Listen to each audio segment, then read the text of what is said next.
రాజకీయ నాయకులు, రాజకీయ పార్టీల పైన మనం చేసే కామెంట్స్ అనేటివి చాలామంది చాలా పర్సనల్‌గా తీసుకుంటారు. తెలంగాణ రాజకీయాల ముఖ చిత్రాన్ని నేను అబ్జర్వ్ చేసి నా యొక్క ఒపీనియన్ నేను చెప్తాను. బీజేపీ పార్టీ అనేది నాకు తెలిసి ఒక 4, 5 జిల్లాల లోపలనే కొద్దిగా బలంగా ఉంది. మిగిలిన చోట్ల అంతంత మాత్రంగానే ఉంది. వాళ్ళు గనుక తెలంగాణ రాష్ట్రం లోపల అధికారంలోకి రావాలంటే ఒక స్ట్రాంగ్ అలయన్స్ పార్ట్నర్‌ని తెలంగాణలో చేసుకోవాలి. నా దృష్టి లోపల ఆ బిల్‌కి ఫిట్ అయ్యేది ఏంటిదంటే బీఆర్ఎస్ పార్టీ.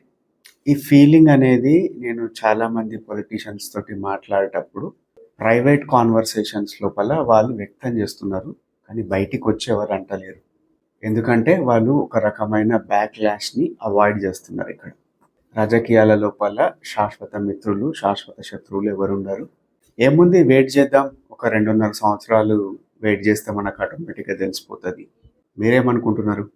బీఆర్ఎస్ పార్టీ మళ్ళీ అధికారంలోకి వచ్చే అవకాశం ఉందా? లేకపోతే బీజేపీ ఓన్లీ తన యొక్క స్వంత బలంతోటే ఈ రాష్ట్రం లోపల ప్రభుత్వాన్ని ఏర్పాటు చేసే అవకాశం ఉందా?